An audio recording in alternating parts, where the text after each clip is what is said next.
নির্বাচনে অবৈধ অর্থনৈতিক লেনদেন প্রতিহত করতে সকল ব্যাংক, অর্থনৈতিক প্রতিষ্ঠান, ব্যবসায়িক লেনদেন ও কার্যক্রম বন্ধ রয়েছে, সেখানে স্বাভাবিকভাবেই সর্বত্র প্রশ্ন উঠছে জামাতের একটি জেলার সর্বোচ্চ নেতা কোন উৎস থেকে এই বিপুল পরিমাণ অর্থ নিয়ে কি উদ্দেশ্যে, কাদের দেওয়ার জন্য নির্বাচনের ঠিক আগের দিন ঢাকা থেকে ঠাকুরগাঁও যাচ্ছেন। টানা 4 দিন যেখানে দেশের সকল ব্যবসায়িক কার্যক্রম বন্ধ রয়েছে, সেখানে এত বিপুল পরিমাণ অর্থ কোন ব্যবসায়িক প্রয়োজনে ব্যবহৃত হতে পারে সেটি বোঝার জন্য বিশেষজ্ঞ হওয়ার প্রয়োজন নেই। স্পষ্টতই আচরণবিধির এই লঙ্ঘন গণবিচ্ছিন্ন রাজনৈতিক দলটির দেউলিয়ত্ব ও অনৈতিক প্রভাব বিস্তারের চেষ্টা প্রমাণ করছে। যারা ইনসাফ প্রতিষ্ঠা ও দুর্নীতির বিরুদ্ধে বয়ান তৈরি করে, তাদের কাছে প্রশ্ন করা যেতেই পারে টাকা দিয়ে ভোট কেনা তাদের সেই দুর্নীতি বিরোধী বয়ানের সাথে কতটা সঙ্গতিপূর্ণ। সৈয়দপুর বিমানবন্দর কাণ্ডকে বিচ্ছিন্ন বলে দেখার সুযোগ নেই, কারণ দেশের অন্যান্য জায়গার মতো জামাতের আমিরের নির্বাচনী আসন ঢাকা 15তেও একই রকম অবৈধ অনৈতিক লেনদেনের ঘটা সংঘটিত হতে দেখা গিয়েছে। আরও দেখা গিয়েছে কুমিল্লা, নোয়াখালী, খুলনা সহ দেশের অসংখ্য জায়গায়। ইতিপূর্বে দেশটি আমরা দেখেছি দেশব্যাপী দলটির নেতাকর্মীরা বাসায় বাসায় গিয়ে ভোটারদের বিকাশ নম্বর ও ভোটার আইডি নিয়েছিলেন। তবে বিকাশ, রকেট বা নগদের মাধ্যমে এভাবে অবৈধ অর্থ প্রেরণ বা জান্নাতের টিকিটের প্রলোভনকে ধর্মপ্রাণ দেশবাসী ইতিমধ্যেই প্রত্যাখ্যান করেছেন।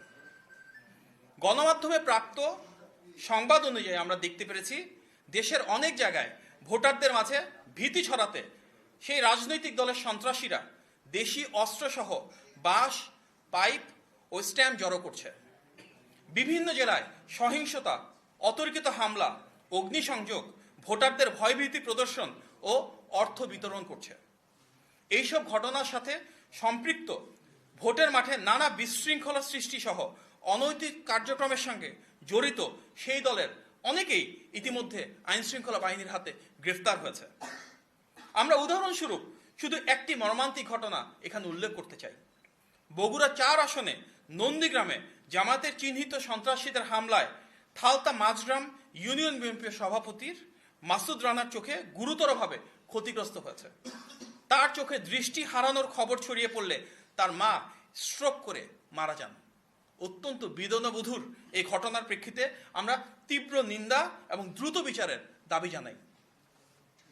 আমরা অতি দ্রুত দেশব্যাপী নির্বাচন কমিশন তথা রিটার্নিং অফিসার এবং আইন শৃঙ্খলা বাহিনীর কাছে প্রতিটি ঘটনা সর্বোচ্চ গুরুত্ব দিয়ে প্রয়োজনীয় ব্যবস্থা গ্রহণের জোর দাবি জানাচ্ছি। আমরা উৎসাহের সঙ্গে লক্ষ্য করছি যে মুষ্টিমেয় কিছু সন্ত্রাসীর এই অরাজকতা রুখে দিয়ে গণতন্ত্রকামী মানুষ প্রবল উৎসাহ নিয়ে ভোট প্রদানের প্রস্তুতি নিচ্ছে। অনেক জায়গায় টাকা দিয়ে ভোট কিনতে গিয়ে সেই দলের দুর্বৃত্তরা জনতার প্রতিরোধের সম্মুখীন হচ্ছে। শুধু তাই নয়, দেশের বিভিন্ন জায়গা থেকে প্রচুর বোরখা ও নিকাব বানানোর বিষয়ে আমরা জানতে পেরেছি এবং ইসলামী মূল্যবোধের ধারক দল হিসেবে বিএনপি সবসময় বিশ্বাস করে বাংলাদেশের প্রতিটি নাগরিকের কাছে বোরখা ও নিকাব ধর্মীয় সংস্কৃতির একটি অত্যন্ত গুরুত্বপূর্ণ বিষয়। আমরা অবশ্যই নারীদের আব্রু ও পর্দার ব্যাপারে সর্বোচ্চ শ্রদ্ধাশীল, কিন্তু ইসলামী সেই পোশাককে অপব্যবহার করে কেউ যদি মিথ্যা পরিচয়ে জাল ভোট দেওয়ার চেষ্টা করে তাহলে সেটিকে প্রতিরোধ করতে হবে। সন্দেহজনক ভোটারের পরিচয় নিশ্চিত করতে এনআইডি কার্ড, হজ, ওমরা, পাসপোর্ট বা ভিসার ছবি তোলার মতো করেই মুখমণ্ডলের যে অংশটুকু অনাবৃত রেখে ছবি তুলতে হয়, ভোটার তালিকা অনুযায়ী নারী প্রিসাইডিং বা সহকারী প্রিসাইডিং অফিসার ও নারী চ্যালেঞ্জকারী বা এজেন্টের উপস্থিতিতে ভোট প্রদানের আগমনও প্রাথমিক তদন্তে পাওয়া গিয়েছে, যা নির্বাচনকে প্রভাবিত করার একটি ষড়যন্ত্রের প্রমাণ।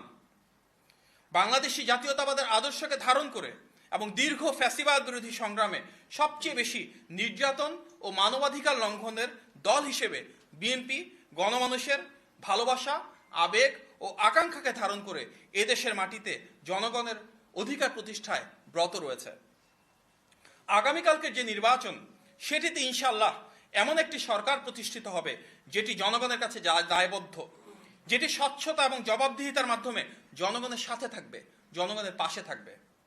দীর্ঘ ১.৫ দশকের বেশি সময় ধরে লুণ্ঠিত ভোটাধিকার পুনরুদ্ধারের এই ঐতিহাসিক সময়ে আমরা প্রতিটি দায়িত্বশীল রাজনৈতিক দলকে অনুরোধ করব সর্বোচ্চ আন্তরিকতা নিয়ে জনগণের মতামতের উপর আস্থা রাখতে, শ্রদ্ধা জানাতে। এই নির্বাচনে আরও একটি গুরুত্বপূর্ণ বিষয় মীমাংসিত হওয়ার আছে। বাংলাদেশের নারীরা শিক্ষা প্রতিষ্ঠান, কর্মক্ষেত্র, পরিবার ও সমাজে কতটা সম্মান এবং মর্যাদার সাথে প্রতিষ্ঠিত হবেন। কর্মঘণ্টা সীমিত করার মধ্য দিয়ে মনোনয়ন বঞ্চিত করে উপর্যুপরি নারীদের অমর্যাদাকর এবং অশালীন সম্বোধন করে নারী সমাজে যে অবমাননার চিত্র একটি নির্দিষ্ট রাজনৈতিক দল প্রতিষ্ঠিত করার চেষ্টা করছে, এই নির্বাচন সেই অন্যায়ের প্রতিবাদ জানানোর একটি অপূর্ব সুযোগ। বিএনপি চেয়ারম্যান জনাব তারেক রহমান সমাজে নারীদের এই অধিকার প্রতিষ্ঠার প্রত্যয়ে প্রতিজ্ঞাবদ্ধ। আর তাই বিএনপির পক্ষ থেকে সকল গণতন্ত্রকামী রাজনৈতিক দলের প্রতি আমরা আহ্বান জানাই, আসুন সহিংসতা নয়, সবাই শান্তিপূর্ণ নির্বাচনের পরিবেশ নিশ্চিত করি, বজায় রাখি পারস্পরিক সহাবস্থান ও সৌহার্দ্য। সকল ধরনের কারচুপি বা জালিয়াতি রুখে দিয়ে নির্বাচনের যে উৎসমুখর স্বতঃস্ফূর্ত পরিবেশ আজকের গণ আকাঙ্ক্ষা, সেটিকে বাস্তবায়ন করা প্রতিটি রাজনৈতিক দলের দায়িত্ব। এই নির্বাচন কেবল ভোটের অধিকার নয়, এই নির্বাচন দেশের প্রতিটি নাগরিকের অধিকার এবং স্বাধীনতা প্রতিষ্ঠার লড়াই। এই নির্বাচন শহীদ এবং গুম হওয়া প্রতিটি সন্তানের মায়ের প্রত্যাশিত বাংলাদেশ গড়ে তুলবার সংকল্প। এই নির্বাচন আমাদের দেশের স্বাধীনতা ও সার্বভৌমত্ব রক্ষার প্রতীক। আমরা বিশ্বাস করি নেতিবাচক রাজনীতি নয়, ইতিবাচক, জনসম্পৃক্ত ও গণমুখী রাজনীতির ভিত্তি হতে পারে যে নির্বাচন, আগামীকাল তার মাধ্যমে রাষ্ট্রীয় মালিকানা জনগণের কাছে ফেরত আসবে ইনশাআল্লাহ। বাংলাদেশের প্রতিটি নাগরিককে আমরা আহ্বান জানাই, আপনারা কাল সকালে যত দ্রুত সম্ভব ভোট কেন্দ্রে আসুন। এই নির্বাচনে বিজয় হোক বাংলাদেশের, এই নির্বাচনে বিজয় হোক বাংলাদেশের মানুষের।